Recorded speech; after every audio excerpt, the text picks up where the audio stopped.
All right, teammates, we are back once again. If this is your first time listening to the Move Swiftly podcast, welcome to the #1 podcast on innovative teamwork. Great to have you. Looking forward to having you back for more. To my regular listeners, you already know what it's all about. You know, when you hit the play button, it's either going to be whether it's just myself doing a solo episode or I have a guest. You will be walking away with some gems. You'll be walking away with an understanding that you are not alone in your struggles. All right, that's the main thing, is understanding that whatever you're going through, there's always going to be somebody that's also going through and here to help you through that moment. Today, I have Mr. Matthew Stafford. Yes, you heard me correctly, Mr. Matthew Stafford. However, may not be the Matthew Stafford that you're thinking of when you first hear the name. It's a Matthew Stafford that has done Matthew Stafford type things, except in the business world. All right. All right. He's not the quarterback for the Los Angeles Rams, but he is, in my opinion, just as important, and probably some would argue even more important, because the work he's doing is actually touching the community and, helping business owners achieve a lot of great things. So all that being said, Matthew, welcome to the show. Thanks for having me. I'll just piggyback with the intro a little bit, Yes, sir. give you a fun fact. I was born and raised in Michigan, and I was actually, when he was drafted, obviously having the same name, it became kind of a long-standing joke because I could leave my name and number with people, and I've never not got a phone call back being from Michigan. Yeah. Well, And he was number about one overall. I remember that.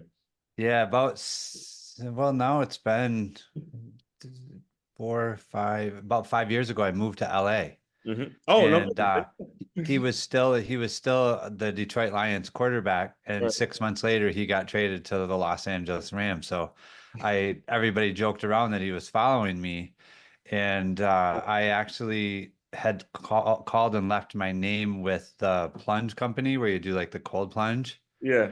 And they called me back because I have a Michigan number. I have a Michigan area code. And the guy's like, hey, I noticed the Mhm. name and then saw Yeah. your numbers from Michigan. And Yeah. hey, we would give you a free plunge if you'd do some social media for us. And I said, well, tens of people would see that and I would be happy to do it, but it might not Yeah. be the result that you're looking for. All So right. yeah. Now I have to ask, because you mentioned this. Please tell me you are a Wolverines fan. You're a Wolverines fan. Yes. Yep. All I right. was born in Ann Arbor, Michigan. So You go. yes, the Same, absolutely go same, blue. same. Yeah. All right, because I'm born in Maryland, but I grew up a diehard Michigan fan, and Yeah. a real fan, folks. Like, I was with them back when the App State losses, and everyone's saying it's not going to be as good of a year, but they said that last year, so they could talk all the smack they want. I'm so pumped. We actually are recording this, guys, on the day college football is officially starting. So if it sounds like I'm a little more excited than usual, there it is. It's not just because I'm interviewing Matthew Stafford, but Yeah. college football is officially back, and that's just a great time of year. So Especially in the big house. Yeah, in the big especially in the house, big house. baby.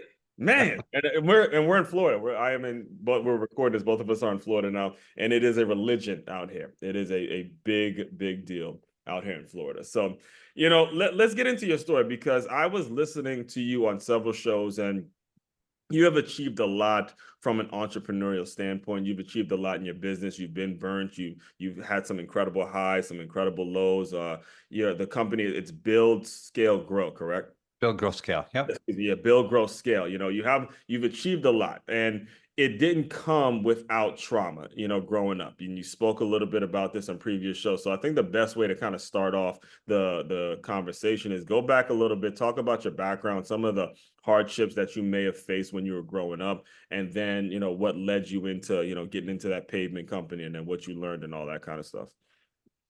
Okay. Yeah. It was really funny. Last night we were at like a founders meeting in Tampa, and the conversation was share a rose and share a thorn in your life right now. And so the first five were kind of, the normal. I gotta like say what's good and then kind of minimize the bad. Right. And so when it got to me, I just said, "Hey guys, I'm probably maybe this will be a little bit of a pivot, but I'm going to go much deeper Mm, and to see how it goes." mhm, And so I did. I shared much deeper, much more vulnerable.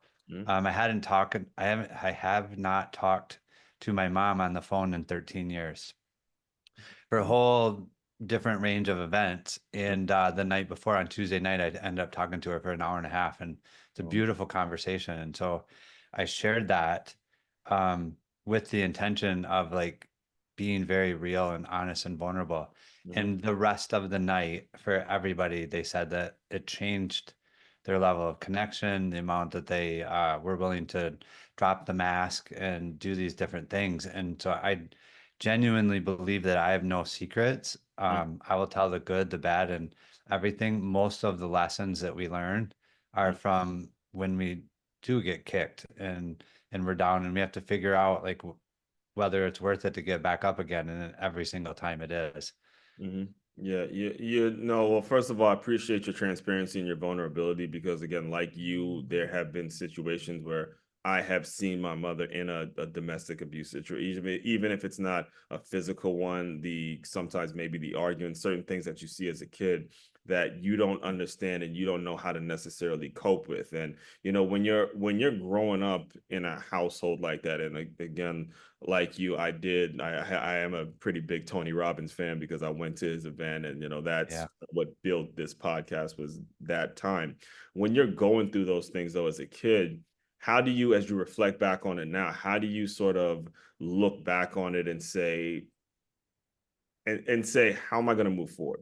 You know what I'm saying? Because I know Yeah. for a fact, doesn't matter how successful you, doesn't matter how well you are doing from the outside looking in, you still have to cope with these feelings even as an adult. In fact, I would argue to say even more as an adult because you're not a kid anymore, and people are looking at you now to say, I need direction, I need a job, or I need to figure out a way. So how do you kind of go back and cope with the or process a lot of those feelings?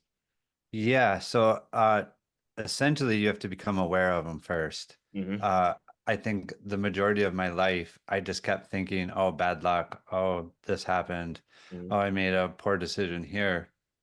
I didn't realize that I was creating my life again and again and again, and basically had this thermostat of when it got good, I would find a way to get it back down to what I felt I deserved. And if it dipped too low, then I would work harder and bring it back. Mm, And once I understood that concept of we all have our own thermostat of what we think is um, enough or not enough, mhm, that's kind of what regulates our life. And until we figure out how to raise that thermostat, mm, our life is going to continue to continually produce the same result over and over. mm, And what I've discovered for myself, and I heard it, years ago from Ed Milet, is the way that you raise your thermostat is to have 100% integrity with mm, yourself every single day. So if mm, you say, I'm going to get up in the morning and I'm going to exercise every day at 5 a.m., mm, and you get up and you decide, well, this morning I'm a little tired, I don't feel like it. Essentially what you did is you just told yourself you're not good enough, mm, or you don't deserve to feel good enough or fit enough.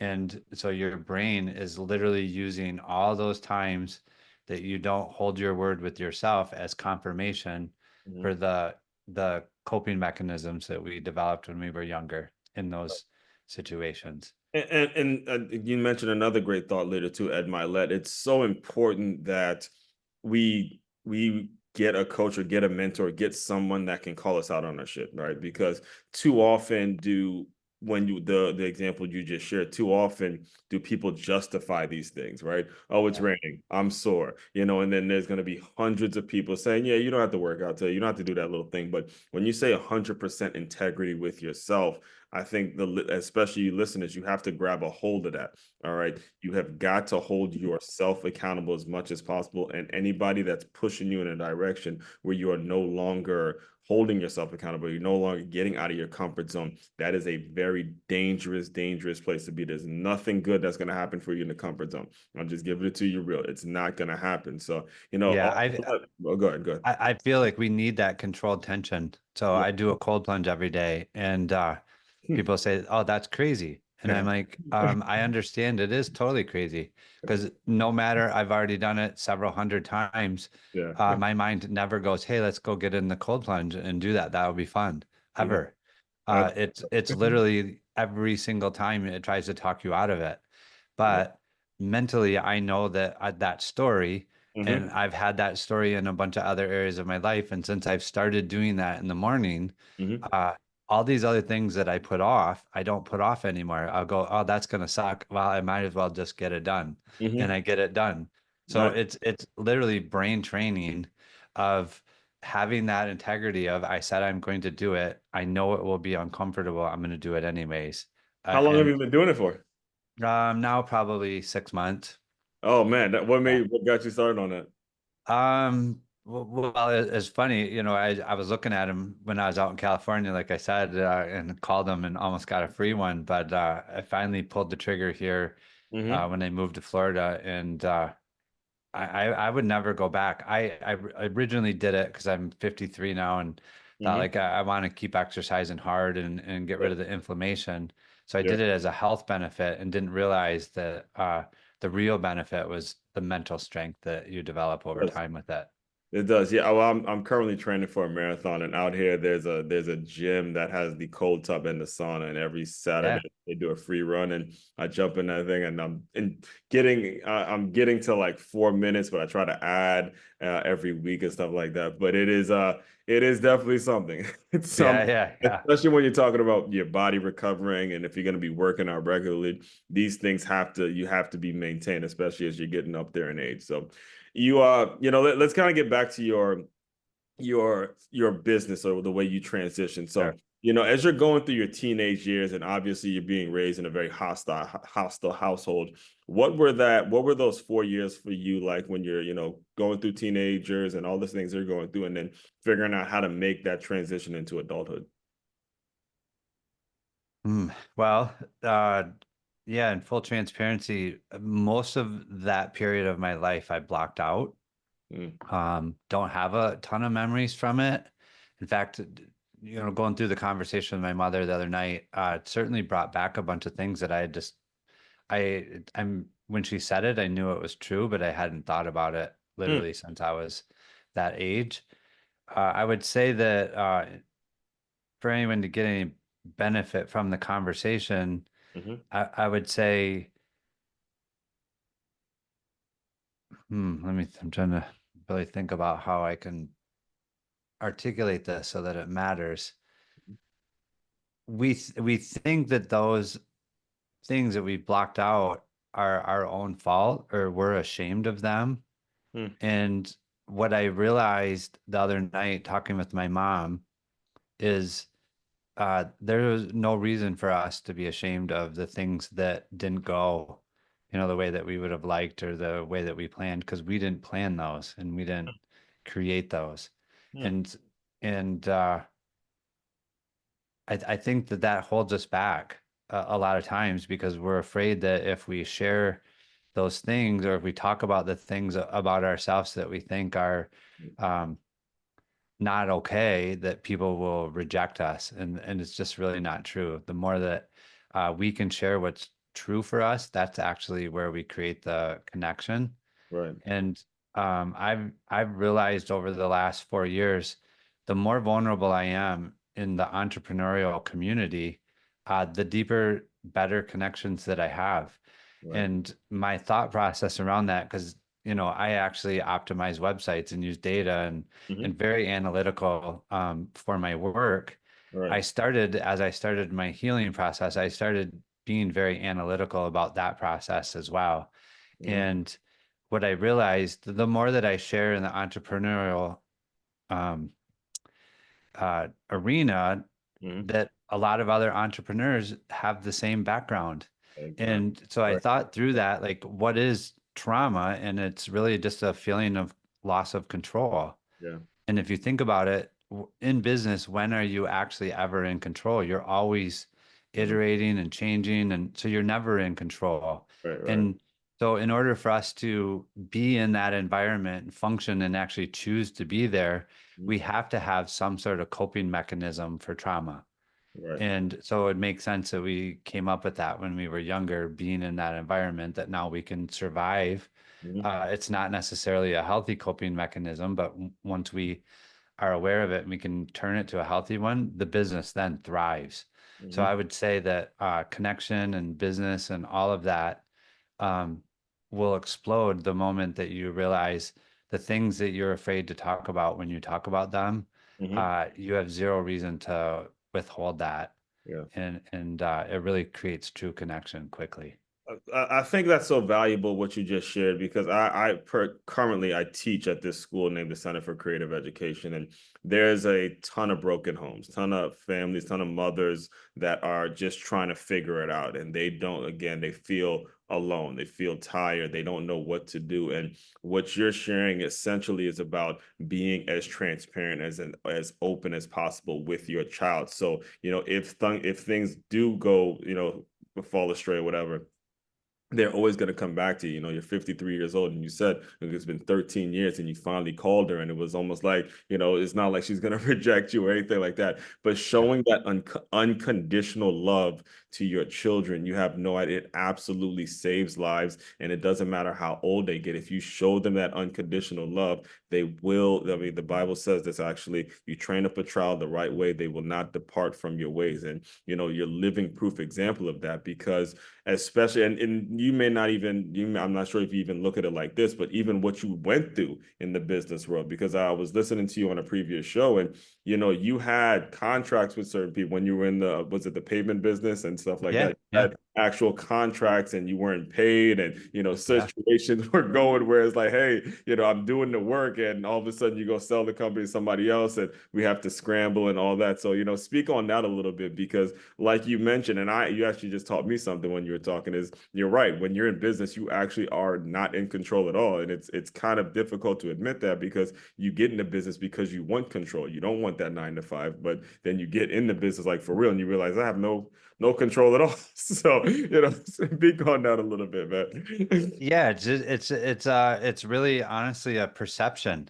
Hmm. We believe, oh, well, this is in my analysis, this is what I feel is true, and it's true for me and a lot of other people I talk to, maybe not for everyone, but most of the time, that trauma that we dealt with when we were younger, we developed a self-perception of not good enough, Yep. or I'm broken, or I'm a burden, or whatever. Hmm. And so then we turn that into, I'm going to go achieve this thing so that I can feel better internally. It's And acceptance, right? That's where you get the yeah. right. And what we realize is we go achieve that thing, and then when it doesn't make us feel better internally, we burn it down, or we get bored, and then start over, or do something else, or find a way to get rid of it. Hmm. Um, oh, I lost where I was going with that.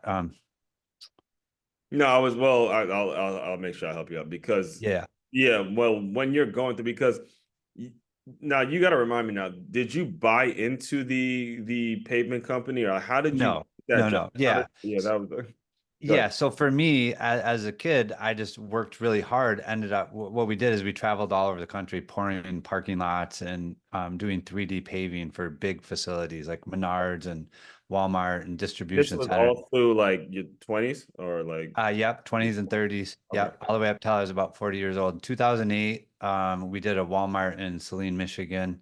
Yeah. The general contractor ended up going bankrupt, not paying us just short of a $500,000. And Okay. so I was like, yeah, the risk versus reward is no longer here. And I started downsizing, and we went to smaller commercial jobs, and then I sold it to the people that were working for me.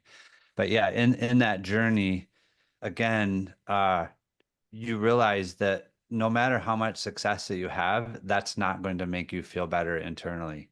Hmm. And you see that play out even with famous people and all the other stuff that end up committing suicide, or like can't keep a relationship together. Hmm. External things will never make us feel better internally. Until we feel better internally, which is through the healing process of, you know, going back and doing the hard work of figuring out what we need to feel whole, which is actually just to love ourselves. Right. Um, Well, walk us through a little bit about what your day to day was like when you were talking about the pavement company, because one of my best friends is actually from Detroit as well, and I remember I mean, man, I knew him way back when he had this really broken down car and it shut down like right in the parking lot for us, and he fixed it right on the spot. And he looks at me, look, man, I'm Motor City, man. I know how to work with my hands and all that. So, as you were talking, I'm picturing, the Detroit kind of the blue collar mentality, the Yeah. ability to work with your hands and all that. Can you walk us through what your day to day was like? Because to now look at you and you're Mr. Online, Mr. Software guy, it Yeah. has to be such a huge It is. It was contrast huge. in So terms yeah, of we were very scrappy. yeah, We did a lot of things that nobody would believe that would right. happen with the size of crew that we had. In fact, it was really funny because we'd do those really big pours. Concrete guys are known for being like drinkers and a bunch of other stuff, partying hard, and then Like going and Lance, working. I'm not, yeah, Lance, you're Yeah, grab it's a rough crew. right. Well, because we did those big pours, we would pour from like 2 a.m. to 8 a.m. Hmm. Before traffic would start in these cities. And so I can't tell you how many times we got pulled over at 2 a.m. on our way to the job, waiting, with concrete trucks waiting for us. Uh-huh. And the police are thinking that we're out drinking and on our way back. And we're like, no, we're not going home. We're on our way Oh to no, way work. to work, right. Yeah. So I would do that all day, and concrete doesn't give you a do-over. Like when it's ready to be finished, you have to finish it and you do it then. And sometimes it waits and sometimes it doesn't. And so one skill that I developed over the years is I can fall asleep anywhere, anytime when I just say, hey, I need a little bit of rest. I can fall asleep. My friends have pictures of me falling asleep at a gun range when they were doing skeet shooting. Like it Man. just, I don't have an issue with that. Right. So in that scrappiness, I would literally sleep, finish concrete, and then when we would go back to the hotel rooms, the rest of the guys would go do their fun stuff, and Hmm. I would do all the paperwork and the bids and things like that. Right. And yeah, it really went like that for years. That business, I ran it for 23 years. That's incredible. So, again, and this is really why I was really excited to talk to you about this because, Mr. Make It Move, Make It Move, Make It Move, Mr. Tony Robbins, So you eventually, I guess you just kind of had enough. This is over 2 decades of pavement, doing a lot of hard manual labor, tired of Yeah. getting burned, tired of chasing people around with contracts and stuff. So walk us through kind of the moment, I guess, where you decided you're going to hang it up and then go see Tony Robbins and then, build what you have built now as far as, helping people with their e-commerce and, selling online and stuff like that. Yeah, so I was traveling. I was in Sioux Falls, South Dakota. We were pouring some parking lots for Menards, and I took a long weekend and went to a UPW by Tony Robbins. And Insane. Where was the UPW? it was in Newark, New Jersey. I was in Jersey. Okay. Yeah, it was in Newark, New Jersey. And I flew to that and did that, and met two or three people who have been my friends ever since. Mhm. Really good friends ever since. And I set a goal that weekend that in 5 years I would be out of the concrete industry and be online full time because he sold a DVD set. Mhm. Kind of dates how far back it was. He was selling DVD sets. Those are Um, the small discs, guys. If any yeah. Gen Z's out there listening, those were discs that we actually had to make and sell it and all that. There was actually something called VHS tapes as well. But again, I might be talking to a brick wall, talking to the younger kids about that. So I know what you're talking Yeah, and so he sold this DVD set called Money Masters, and the first one I got was Frank Kern talking about selling online ebooks about how to train your parrot to talk. I'm like, about. wow, that sounds interesting. I had never used online for anything other than to do blueprints and emails and Hmm. then communication, never to sell anything. And so I started looking at that, and I came across a site. My first online money came from a site called Teespring. Hmm. We put some designs on t-shirts and then ran Facebook ads to them, and made a lot of money really quickly. In about 3 years, we did $15 million worth of t-shirt sales. And Now, I was like, yeah, because I heard you mention that on a previous show. Was there sort of a strategy towards that? Was there like a target or like when it comes to the messaging on the t-shirts, yeah, anything for sure. there For that sure.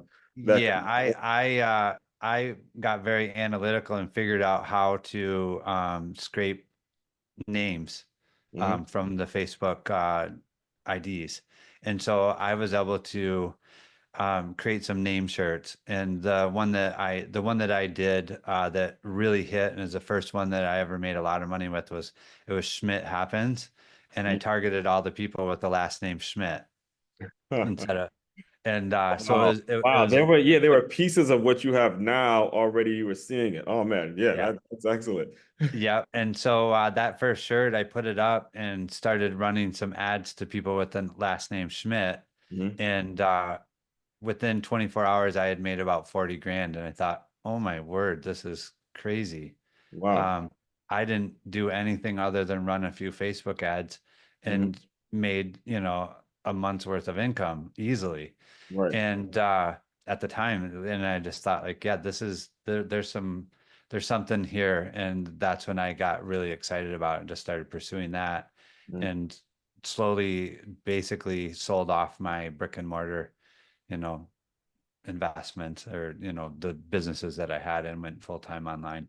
Right, and I'm glad you shared that because one of the things that I've spoken about in the past, and it's important for any new listeners that are tuning in now, is you with Facebook or social media, anything out there, you can study psychographics, you can study people and their traits, things that you can do to know exactly what you should create, what type of product you should create, exactly what are the dimensions, what are the services, how you're going to reach people. All that stuff can be done on the back end before you spend any money whatsoever on actually creating the product. Because once you have the product, you actually have to sell it. And I believe what your company speaks to is figuring out those analytics and getting that down. So now I know before, like long before the LLC and you get the logo and the websites and all that, you know exactly who you want to serve and exactly what you're going to sell them and all that stuff. So when you did sell it, talk a little bit about how you were able to put this whole thing together into a framework and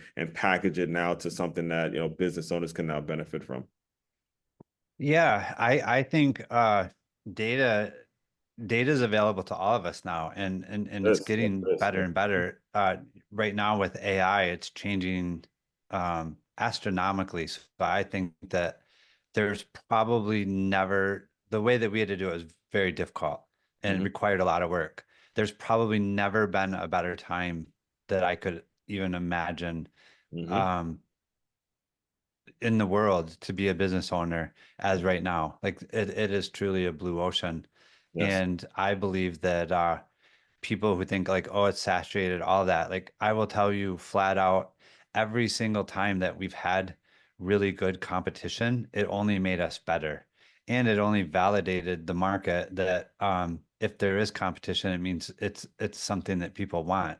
The Mhm, things that scare me is if nobody else is doing it, nobody else has thought of it, mhm. then probably other people have tried and it just failed Right. and it didn't work. So I like competition. I like knowing that the market is there and so I'm not afraid of any of that. Right. And you actually also, one of the taglines to your company is that traffic is not necessarily the problem of people. And that No. one kind of really struck me, having a sales background. I'm always interested in getting in front of more people. The typical sales advice is actually go find places where there's more traffic. Even when I was Yeah, it's a like numbers go get game. It's traffic this, and that. all that stuff. So, you kind of flip the mindset, especially to anybody that has any experience in sales. We're like, wait a minute, you sure traffic's not my problem? So, talk a little bit about that.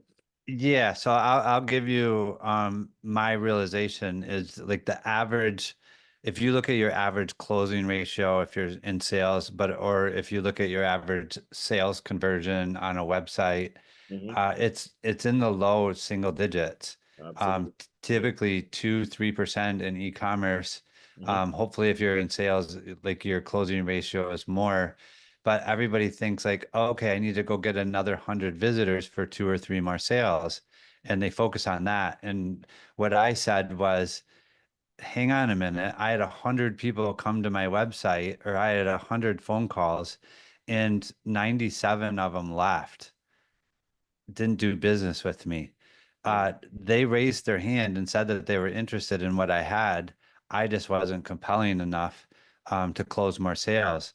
So instead of going out and finding 100 more people to make 2 or 3 more sales, I thought it would be much easier to make 2 or 3 more sales off of those warm the warm traffic, the people who actually had already raised their hand. Mhm. And if I could get my closing ratio to 6%, then Mhm. I could afford to buy more traffic than anyone else. And I would literally dominate just by market share alone. Because if they're converting at 2 or 3 and I'm converting at 6, I can spend a lot more money to get in front of a higher qualified buyer. Mhm. And so I went through really refining the process and using data to do that so that we knew how people interacted with our website. We knew what part of the page got them to click to call. We knew what, where they were converting the highest, and we would analyze that data and figure out how to use that on the website more valuably. And essentially that's how we built our entire business around using data to come up with best practices that make the websites convert so much higher. So what are all the functionalities of the site? And I ask this because I have actually hired a coach who has been, man, he's been a blessing for the past since I've been out here in South Florida. And one of the things that he does really, really well is he builds funnels. Like he'll have it to where somebody might come in for a $10 book, and then immediately that person gets an email, hey, do you want a package of books? And then do you want a course? And then do you want the high ticket offer and all that? So are you able to have a software where the creators now are able to build funnels and figure out how to attract that right person and stuff like that? Yeah, no, our specialty is really like when you have that built, we look at the data and help you refine that. So Right. know where they're dropping off or where the messaging is clear, where it's not, I got test you. Right, right, things. right. That's Mm-hmm. what we do. So we really are very data analytical driven. Mm-hmm. And, I've been doing this full time for the last 8, 9 years, looking at that stuff. And I would say that more than half of the tests that we run still don't win. And that's being very, very good and doing this at a very high level for hundreds and hundreds of millions of dollars through our carts. Uh, the fact that I can still be wrong more than half the time means that most business owners don't have a really good set of like what we call best practices. Mm-hmm. We put those in, and after we get those in, it's really hard for us to beat them because over the last 9 years, those have gotten better and better and better. And so now when we start with those, Mm-hmm. we're always essentially it's a title match every single time. We're fighting the very best control that we've ever had Mm-hmm. and trying to beat it. Right. So the primary, like I was telling you before we started recording, the primary listener to this show is a business owner that is struggling to keep teams. They're struggling to keep people in their staff or to get folks to believe in what they're doing or to even in many ways just create work so they have folks coming in and believing in what they're doing. So if they wanted to reach out to you, or what are some of the criterias that you would be expecting from people that are interested in what you're saying and interested in your service? What do they have to bring to the table? Because I know it has to be a situation where you're not just looking to bring in anybody, but it has to be people that have their P's and Q's together.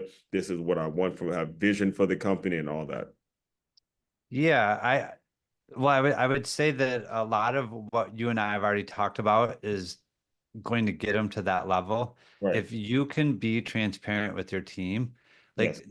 like they'll have so much more respect for you if you can be honest and Mm-hmm. radically transparent and say, hey guys, I don't have it all figured out. This is where we're going. I'm not sure how we're going to get there, but this is where we're going one way or the other. And you believe in that vision, that gives them the ability to also go, okay, he doesn't have it figured out, but I believe he's going to make it and Right. he's going to figure it out. Mm-hmm. And that actually gets them involved Yes. because then their input matters. If you are like, hey, we're doing it this way, my way is the best way no matter what, um, that I feel like that's demanding respect instead of earning respect. Mm-hmm. And the level of team that you have behind you will be radically different. Right. um, I know for a fact that the people that are on my team will run through brick walls with me because they know that where we're going makes a difference. It doesn't just make more money. It will make more money, but it also makes a difference. Right. That honesty piece is so very important. And a lot of you business owners, you got to get a hold of that. I cannot tell you how important it actually is because these people have lives, and I've said it on multiple occasions. We live in a very shrinking world. If people who are working for you don't like you, they're moving on. They can have their options of finding someone on LinkedIn and meeting somebody else and keeping it moving. So you got to be now more than ever, like you had just mentioned, honesty is the only way you're going to get people to really buy into what you're all about. Yeah, what I would say is businesses don't have business problems. Hmm. Businesses have people problems. People. And what I mean by that is uh, there's plenty of business to Hmm. do. Like every single thing that we touch, breathe, eat, you know, everything is Everything. business. Yeah, everything. And there is no shortage of that. Hmm. The shortage is people who can actually connect and create a team Yes. around a shared vision, and then the business will happen. Like you build the people, and the people will build the business. And I truly believe that.